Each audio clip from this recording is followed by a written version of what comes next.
Saludos, bienvenidos a esta emisión de Padilla en América a través de Infobae América y de Economía y Finanzas.com. Gracias por estarnos acompañando.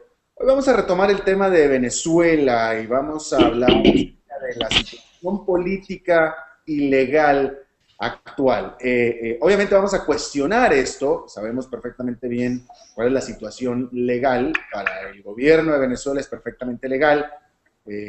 Para un nutrido grupo de gente alrededor del planeta, pues no es legal lo que está pasando en Venezuela. Pero vamos a hablar de esto un poco más adelante porque primero entra en proscenio mi querido Daniel Estico, el editor de Infobae, con el reporte de cierre. Mi querido Daniel, ¿cómo estás? Hola Alberto, buenas tardes, todo muy bien. Hoy los mercados tuvieron una jornada de toma de ganancias en Wall Street y también de incertidumbre porque la Reserva Federal de los Estados Unidos dispuso mantener el plan de estímulo de compras de 85.000 millones de dólares de bonos, justamente porque veía síntomas de estancamiento de la recuperación económica, aunque considera que este estancamiento es transitorio.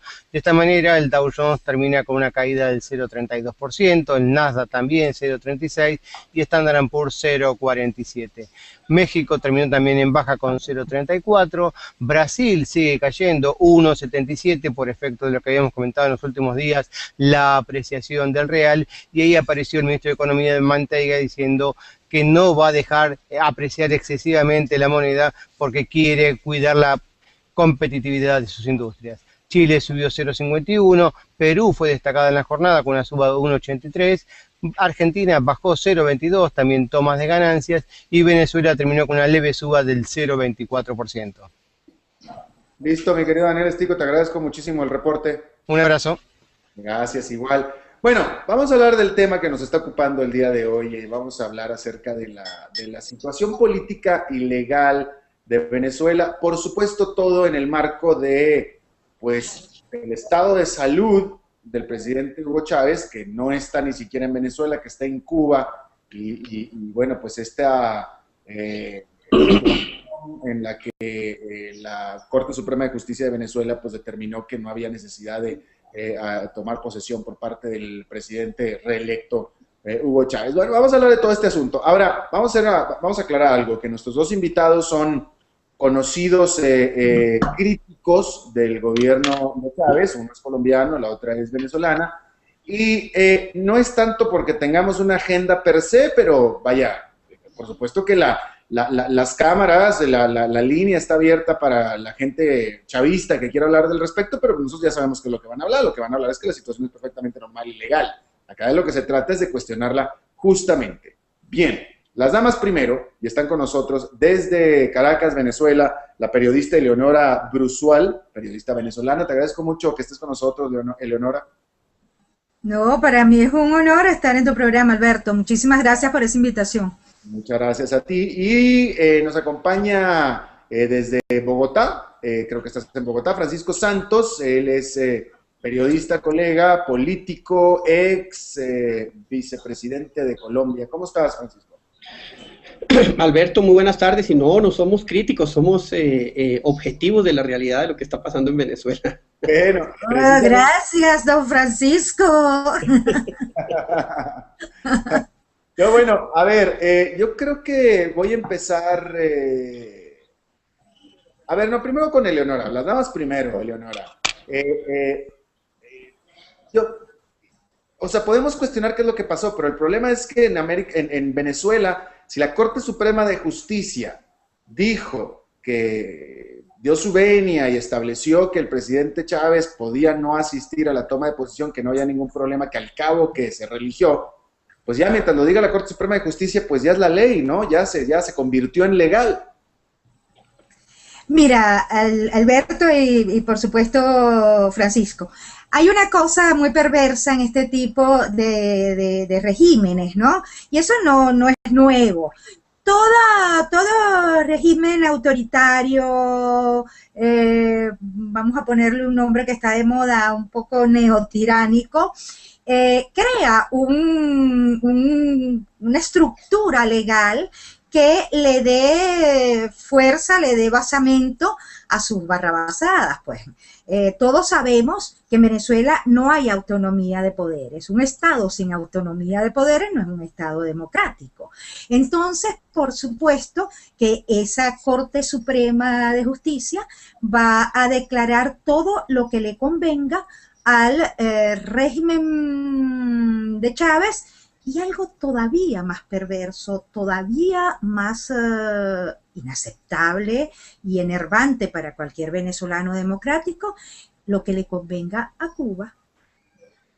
Justamente, porque ese es el tema también de lo que vamos a hablar. Y antes de pasar a Francisco Santos acaba de escribir una columna donde él asegura que Venezuela en este momento está siendo gobernada prácticamente no desde La Habana, sino por La Habana. ¿Tú estás de acuerdo con esta aseveración?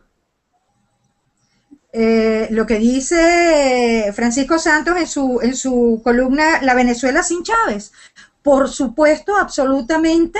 Es más, yo vengo alertando a la necesidad de un monotema en los opositores, en el liderazgo opositor, en el cual hay que hacer hincapié en que en Venezuela se acabó la soberanía. En Venezuela hay una invasión de miles de cubanos que están en puestos claves, y además ahora el gobierno está en La Habana. Entonces, bueno, es evidente, y lo que dice Francisco Santos en esa columna es más que claro. Pero podremos las voces de América que alertamos sobre eso, que es además evidente, ir y despertar a esa otra América que pareciera que confirma aquella vieja máxima que dice chequera mata galán. En este caso sería mata dignidad, mata soberanía, pues, ¿no? Porque lo hemos visto ahorita en la CELAC. Francisco Santos, esta columna que tú escribiste tiene muchos elementos, los cuales voy a ir tocando contigo uno a uno, pero la primera es la premisa de la columna, que es que es claro, y eres claro en esto, que es que Caracas o Venezuela está siendo gobernada por Cuba, por La Habana. La pregunta que yo te tengo a ti es, ¿qué elementos concretos tienes tú para hacer tal aseveración? No, lo primero es que todos teníamos claro la influencia de Cuba en Venezuela. Lo que no sabíamos eran que esos hilos de poder tuvieran digamos, esa profundidad que hoy hace que La Habana sea la capital de Venezuela. Cuando tú miras todo el proceso de sucesión, todo el silencio que se ha dado, todas las instrucciones, entre otras, porque no es nada nuevo. Si tú ves la infiltración del gobierno cubano en Venezuela, en la fuerza pública, en las Fuerzas Armadas, donde prácticamente existen comisarios políticos que son los que mandan y que tienen tremenda influencia y que ha generado una desazón importante dentro de los militares nacionalistas. Lo que uno ve es cómo es posible que esto esté pasando en un país soberano como Venezuela. Uno se da absoluta cuenta de que simplemente lo que allá se decide es lo que pasa en Venezuela. Por ejemplo, la sucesión de Maduro, por ejemplo, lo que creemos que va a pasar en el corto futuro cuando el presidente Chávez llegue y le vaya a ser prácticamente imposible gobernar. Va a renunciar y ahí nos veremos si la presunta legalidad, porque la legalidad en Venezuela se acabó hace rato, cuando se acabó la separación de poderes, cuando la Corte Suprema es un títere del caudillo venezolano, del presidente Chávez, uno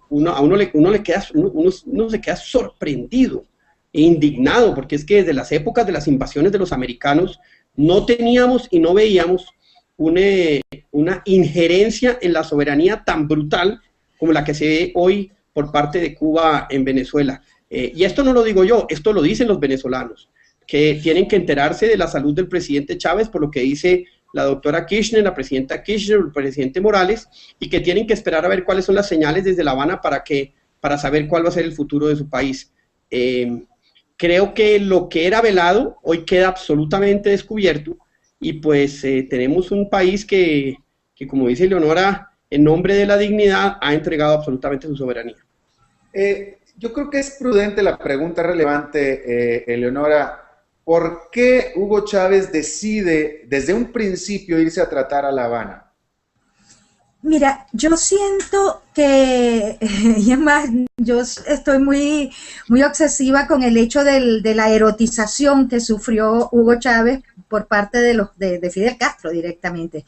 Fidel Castro es un erotizador y eso lo sabemos, y ha erotizado a muchísima gente en el mundo, no solamente en este continente. Y yo creo que ese enamoramiento de Chávez lo llevó a pagar con su vida, porque lo que estamos claros es que esa medicina cubana que él ha querido vender como la mejor del mundo, esa medicina cubana que según ellos pues se lleva los cachos a cualquier país desarrollado y famoso por sus premios Nobel en medicina y famoso por sus grandes hospitales, pues lo fregó.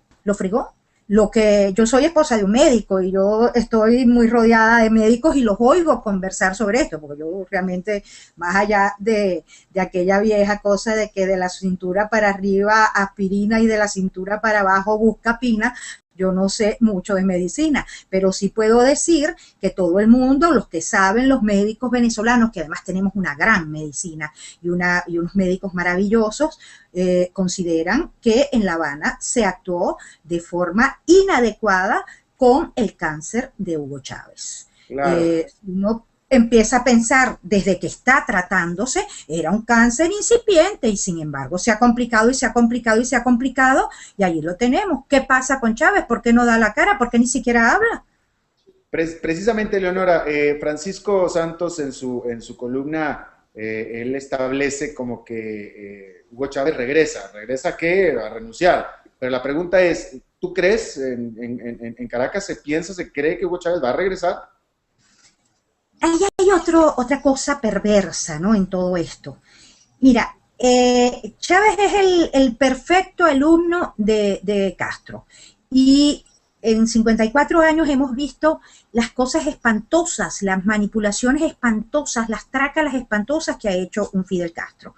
Entonces, yo creo que está enfermo. Primero porque su aspecto, cuando lo hemos visto desde el año pasado a esta parte, hinchado de esteroides, muy mal, nos dice que nadie se va a meter esteroides por gusto, los esteroides no son caramelitos.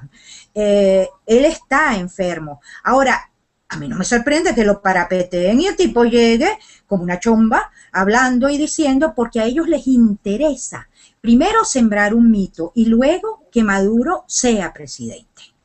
Eso está clarísimo. Y Francisco habla de ese Maduro sin carisma, ese Maduro sin pegada, pero Maduro es el candidato de los cubanos. Entonces hay que tenerlo en cuenta. No sé qué opina Francisco, ¿no? ¿Francisco? No, sin duda, sin duda. Lo grave del tema es que Venezuela tiene hoy un líder muy poco carismático como va a ser, como es el vicepresidente Maduro. Tiene un gran negociante con mucho poder político y ascendiente sobre la fuerza pública o las fuerzas militares, como es el presidente de la Asamblea, Diosdado Cabello, que hoy es el hombre más rico de Venezuela. Pero a los cubanos no les interesa porque Diosdado Cabello ha demostrado un grado importante de independencia del tema cubano. Entonces, en esa situación que se encuentra Venezuela, con una crisis económica que se viene y una devaluación que es absolutamente necesaria de hacer, van a venir momentos económicos muy, muy difíciles. Independientemente de si es Cabello, que no va a ser, porque los cubanos no les interesa, ellos necesitan el títere que es Nicolás Maduro, pues lo que vamos a ver es que el fiel de la balanza van a ser los militares. ¿Qué pasa con una Venezuela inestable económicamente, un presidente sin mayor pegada y pues una gente pidiendo una mejor situación económica, una mejor situación de seguridad sin Chávez? Porque quien amarraba todo eso era el presidente Chávez. Hoy no va a estar, o estará por un tiempo muy corto, pero finalmente quien va a acabar, y eso creo que históricamente es digamos, es una tradición o es algo que ha sido recurrente en Venezuela, van a ser los militares. Lo grave con los militares en estos momentos es cuáles son los militares. Son, digamos, los que están involucrados en el narcotráfico, empezando por el ministro de la Defensa, o van a ser los militares, digamos, menos contaminados, más profesionales, quedan pocos, pero que también tienen ascendiente. Y esa es la situación que hablando con muchos analistas en Venezuela, ellos creen que la situación de Venezuela, más temprano que tarde, va a acabar en una situación militar, y una situación militar donde ellos van a tener que hacer las reformas económicas que no se han hecho, por un lado, y segundo, buscar un acuerdo para negociar con los Estados Unidos el tema del narcotráfico de una gran parte de la cúpula. A ver, Leonora, ¿tú estás de acuerdo en lo que dice Francisco en el sentido de que va a terminar todo en una situación militar? Bueno, mira, esto de hecho es un gobierno militar. Si tú le pasas una racia a lo que es el gabinete, en el gabinete casi todos son militares. Hay no sé cuántos militares en las gobernaciones de estado. Entonces, es ya de hecho un gobierno militar. Y además un gobierno militar a las órdenes de militares cubanos, que también hay que decirlo. Pero hay una cosa que yo no sé qué opina Francisco, que es un político avesado y que conoce además muy bien Venezuela. A mí hay algo que no me permite ser tan axiomática cuando creo que Diosdado Cabello está en contra de Maduro y que allí hay divisiones.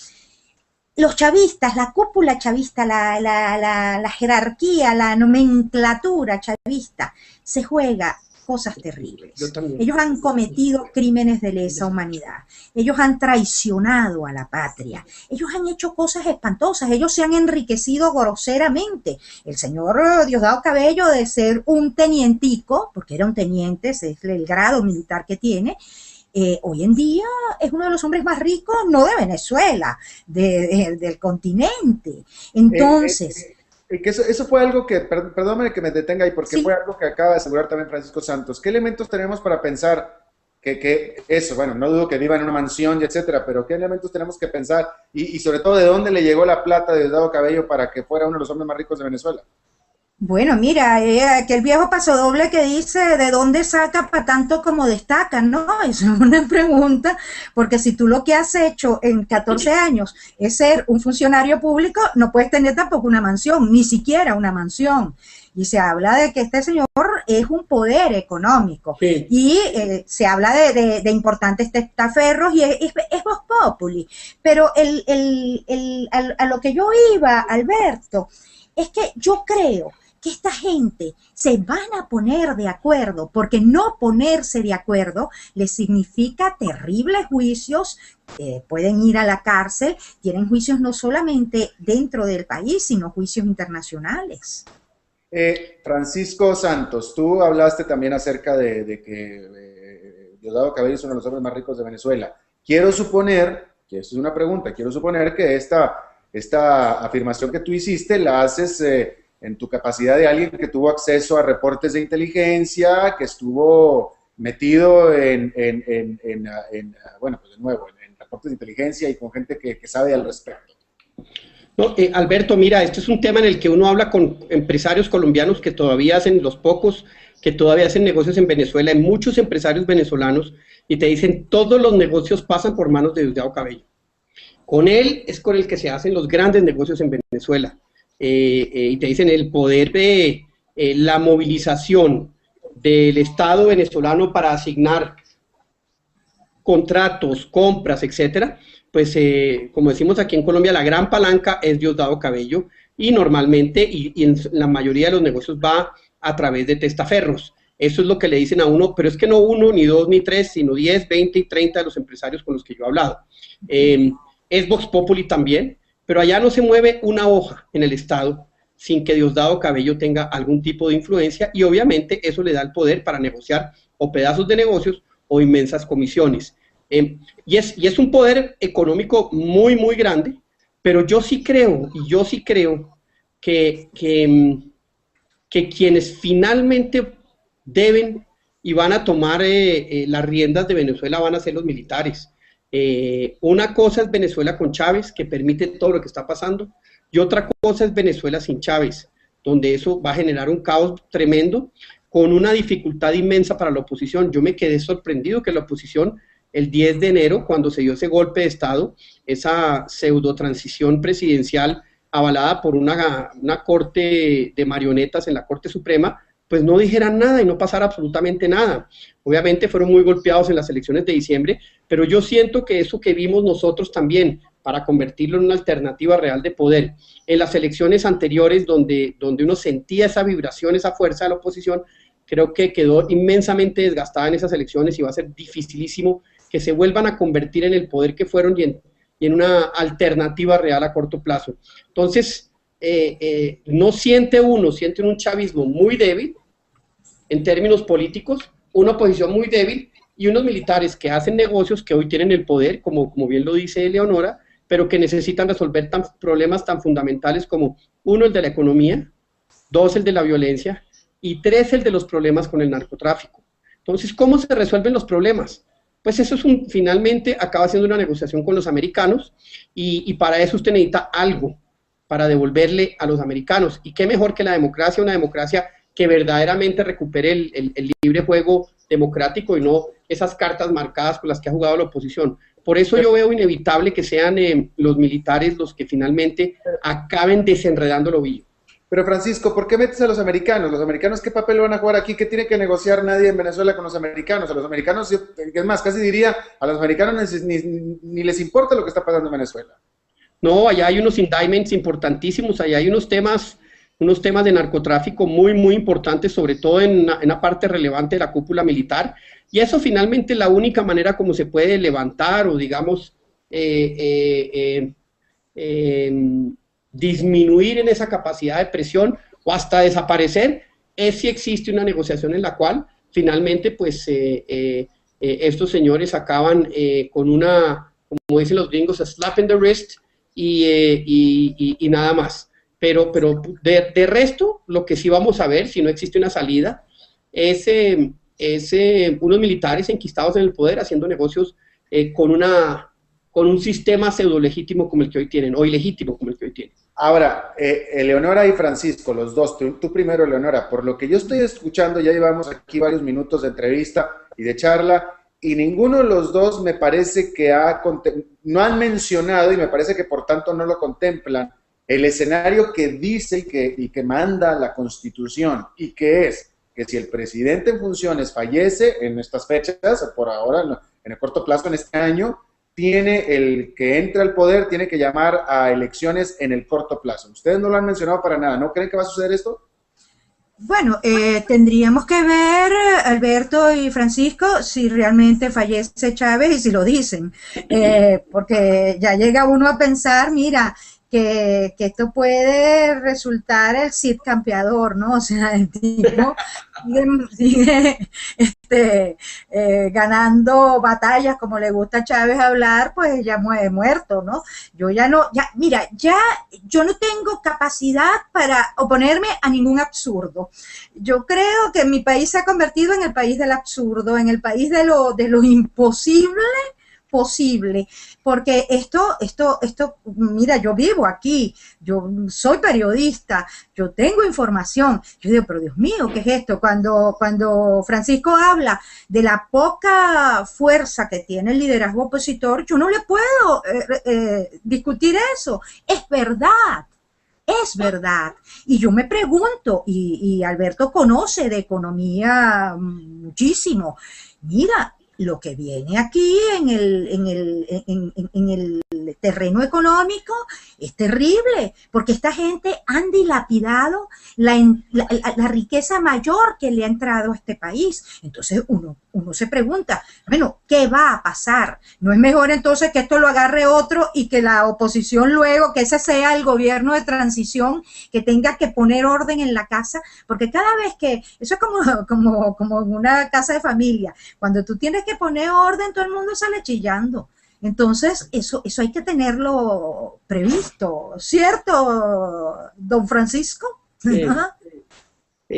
Alberto, me pregunta por acá un internauta de por qué mi primo, el presidente Juan Manuel Santos, apoya a Chávez, apoya la aberración política de lo sucedido el 10 de enero, entre otras la visita de la canciller al canciller venezolano y al vicepresidente, es una aceptación de facto del golpe de Estado que se dio, cosa que pues en Colombia, por lo menos en muchos sectores, causó tremenda indignación, lo digo en esa columna, aceptan el tema de facto. Yo quisiera saber si la doctora María Ángela Holguín hubiera hecho lo mismo con lo que pasó en Honduras, seguramente habrían tomado otra actitud, pero hay un tema, y uno se sorprende también de que la Comisión Interamericana de Derechos Humanos, la OEA, no diga absolutamente nada frente a de verdad, un golpe de Estado, en comillas, un golpe de Estado legal, igual al de Honduras, pero Honduras sí les pusieron todo tipo de sanciones y se queden callados. Y lo que uno ve es que el presidente Chávez y su gobierno, por lo menos la figura del presidente Chávez, se ha convertido como en el matón de la clase. Entonces todo el mundo le acepta todo. Y el presidente Santos, pues que planteó un cambio de su política radical para ver si, y yo creo que ingenuamente le ayudaban al tema de las FARC, cosa que no estoy tan seguro sea así porque son independientes y a Chávez no le interesa la paz en Colombia, no le interesa perder ese enemigo que tiene en Colombia, que es el establecimiento colombiano,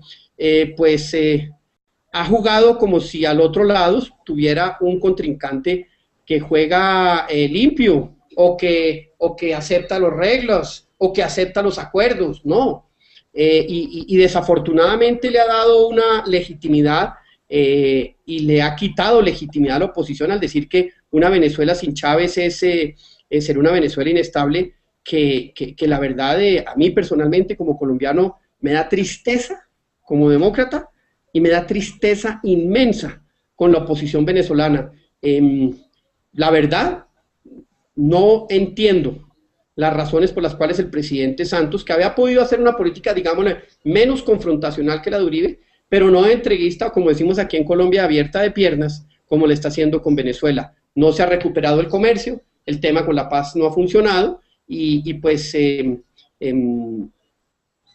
hay un clima político internacional en el continente un poco más suave, pero de esos abracitos no viven las democracias, y esos abracitos y de esos cariños no viven aquellos que están sufriendo la gravísima situación política que sufre Venezuela, especialmente cuando es en manos de la oposición o de los periodistas. Bueno, ya que estamos en esto, ya de manera rápida, que estamos en el tema de Colombia, ¿cómo queda el proceso de paz con esta situación, con Chávez fuera de la jugada?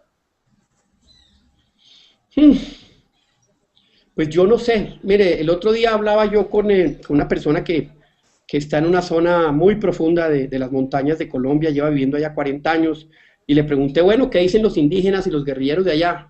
Y me contestó, pues la paz la harán los que están en La Habana, porque nosotros aquí no dejamos el negocio y no dejamos el control y no dejamos este modus vivendi que tenemos. Independientemente de lo que salga, aquí no va a haber paz. Va a haber un gran, y usted conoce la comunidad internacional, que cualquier acuerdo lo celebra como si fuera, vamos a seguir con temas de violencia. Vamos a ver estas organizaciones criminales mucho más integradas a otras dedicadas al narcotráfico, que ya lo están, pero digamos de manera un poco más vulgar. Y aquí los colombianos o el presidente, los colombianos, nos vamos a quedar con el pecado y sin el género. Yo no siento que el presidente Chávez ni Fidel Castro tengan la posibilidad, desde hace rato es así, de influir. Y con Chávez por fuera del panorama, muchísimo menos. Entonces yo no le auguro un buen resultado a esta negociación, ojalá se diera. Estamos preocupadísimos del inmenso costo, pero ya hoy, por ejemplo, se empieza a sentir un cambio en el discurso del gobierno, muchísimo más duro frente a las negociaciones, y yo creo que eso es porque sienten que tienen pasos de animal grande. Ya. Bueno, pues supongo que cubrimos todo, Eleonora, a menos de que tengas algo más que agregar. No, mira, yo le diría también a Francisco que una de las cosas que más preocupa es que fíjate que en La Habana también se está manejando la paz y la democracia de Colombia, y eso, chicos, te para los pelos porque, oye, ¿qué tiene esa islita? Que después de 54 años, y voy a decir una cosa bien dura, lo que ha producido realmente es jineteras y chulos, y sin embargo tiene a este continente bien mal, ¿no? Entonces uno se pregunta, pero bueno, ¿qué es? ¿Qué tiene? ¿No? Como aquella guaracha, ¿qué será lo que tiene el negro? Dios mío. Preocupante. Allá en La Habana no se está negociando la democracia en Colombia porque hay muchísimos colombianos que vamos a dejar que eso suceda. Muchísimos colombianos que no vamos a aceptar callados lo que sucede en La Habana y que nos vengan aquí a negociar condiciones económicas o políticas o impunidad. Yo creo que Alberto y Eleonora no lo vamos a dejar que suceda. Hay mucha gente que está muy preocupada por lo que sucede en La Habana, pero sí, La Habana se ha convertido como en el faro de la democracia y de la solución de problemas.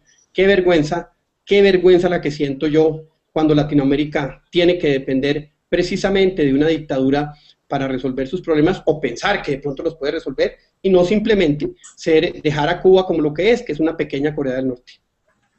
Exactamente, tú lo has dicho. No, y aquí para reflexionar es cómo no el papel que tiene Cuba de preponderancia que ustedes están estableciendo, cómo no lo tiene un país, bueno, hombre, pues mucho más serio en materia política, en materia económica, como pudiera ser Chile o incluso Uruguay, ¿no? O Brasil, también muchas veces sectores de la izquierda brasilera que está en el poder ven a Fidel y babean de la felicidad. No, es una vergüenza, la verdad, y es triste. Obviamente Cuba decidió su camino, tiene un camino dificilísimo, depende totalmente del dinero que le dé Venezuela. El día que se corte ese chorro, ese día peligra la revolución, y por eso es que tienen tan apretado el manejo político de Venezuela para que no vayan a perder esos subsidios que son fundamentales para ellos. Bueno. La gallina de los huevos de oro. Bueno, y esto lo único que augura, ¿saben qué es? Que vamos a estar hablando de este tema mucho más por venir en el futuro cercano. Así es que, porque esta es la situación más dinámica y también hay que acordar en una cosa. Latinoamérica en los últimos 10 años hubiera sido una región mucho más aburrida si no fuera por Venezuela y por Hugo Chávez. No me cabe la menor. Eso lo dices tú porque estás lejos, ¿ah? Pero vente para acá para que lo sientas en el pellejo. Bueno, Eleonora Brusual, periodista venezolana, te agradezco muchísimo. Y Francisco Santos, ex vicepresidente de Colombia, actual periodista, colega y buen amigo, te agradezco muchísimo también tu buena disposición a siempre hablar con nosotros, mi querido Francisco. Alberto, muchas gracias, y Eleonora, mi Dios te bendiga, porque yo sé lo difícil que es ser opositora en Venezuela. No, amén, amén. Y de verdad ha sido maravilloso compartir con ustedes y saber, como acabas tú de decir, que en Colombia hay voces importantes contestatarias y honestas que defienden esta democracia que ya empieza a ser como un recuerdo en mi país. Bueno, seguiremos hablando mucho más de esto en el futuro y muchísimas gracias de nuevo a ambos. Y eso es todo lo que tenemos por esta emisión de Padilla en América. Muchísimas gracias por habernos acompañado, gracias por su participación. Les recuerdo que este es un programa pues tripartita, con 3 patas, con 3 partes, que una es los invitados, la otra es usted, los televidentes, los que nos siguen, y la otra, la menos importante, el que aquí les está hablando. Lo conmino a que siga participando con nosotros. Recuerde que a las 4:30 de la tarde, tiempo del este de Estados Unidos, 6:30 tiempo de Buenos Aires, salimos en vivo y después nos puede ver a cualquier ocasión en grabado a la hora que usted quiera, porque esto es internet. Muchas gracias por acompañarnos, nos vemos a la próxima, que la pasen muy bien.